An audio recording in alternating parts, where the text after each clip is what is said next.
G'day, I'm Dr. Philip Button from the Food Entrepreneurship Academy.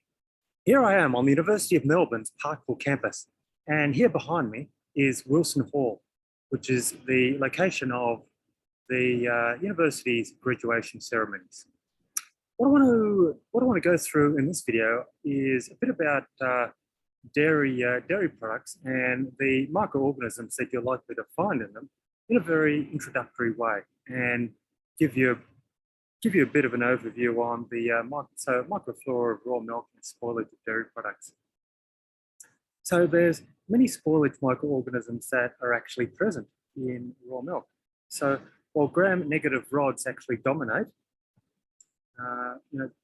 there are very few gram-positive bacteria that are present in raw milk, and others do include Micrococcus and lactobacillus, for example.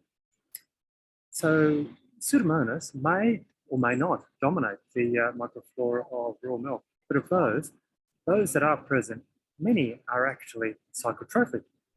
And a lot of these do produce heat-resistant proteases and lipases. So these are enzymes that can degrade the fat and the protein in the milk. And there are actually few pathogenic microorganisms that are present in raw milk. But out of those that are there, they're most likely to be Salmonella or Listeria monocytogenes. So out of the psychotropic Pseudomonas that are present in raw milk, the proportion can actually vary quite substantially, and it's impacted or influenced by wide range of factors associated with the milking environment, the pasture, and how that's actually managed, and the health of the herd and that sort of thing.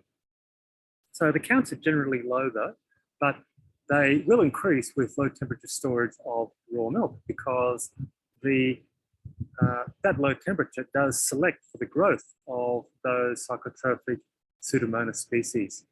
So when we're talking about low, we're talking about 10 to the 2 CFU per mil. Sometimes it can be as low as 10 to the 1, and usually not higher than 10 to the 3 CFU per mil of psychotropic Pseudomonas bacteria in the raw milk.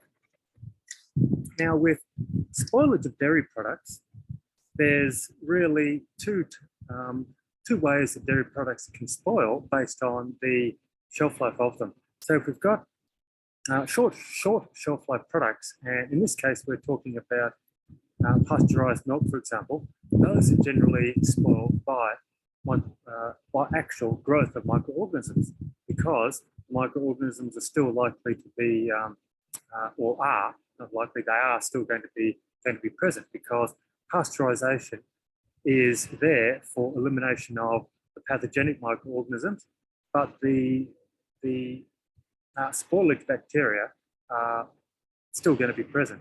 And therefore, as a result, what you get then is a product which spoils due to microbial growth. Whereas long shelf life products, so we're talking about short shelf life products, we're talking about those that even under refrigeration can only last maybe 2-3 weeks, something like that, just a matter of weeks. Whereas if we're talking about long shelf life products, those that can be stored at ambient temperature and are able to last for months, or safely months. Otherwise, it's not uncommon for them to go for years. And in this case, we're talking about cheese and butter and milk powder and UHT milk. So these are sterile or going to contain very few microorganisms. In the case of UHT milk, for example, it's considered commercially sterile because of the temperature of heat treatment, which is 140, 142 degrees C for around about 2 to 4 seconds. That is enough to eliminate any microbial cells.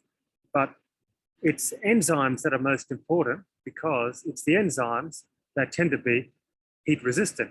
And even if they, even if the residual activity is only, say, 10%, 15, 20%, over the time, over the extremely long duration of the shelf life of those products, what can happen is that they can slowly, over time, very slowly, over a matter of months or longer, degrade those particular components of the milk, so the fat and the protein, resulting in a whole range of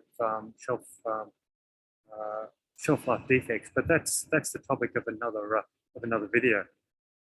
But just to point out that enzymatic is the main cause of spoilage in these long life dairy products, but spores are also can also be problematic because they, of course, are extremely heat resistant, and they will survive normal heat treatments, and the spores can germinate, and then you'll have a whole host of problems related to gram-positive bacterial growth. So that's what we want to cover off in this introductory session on dairy product quality. And in other videos, we'll go into a lot more detail about the spoilage of UHT milk and other types of food safety elements associated with dairy products as well. But in the meantime, it's Dr. Philip Button signing out from the University of Melbourne, Pikeville campus, and I wish you all a very good day. Thanks a lot, and bye for now.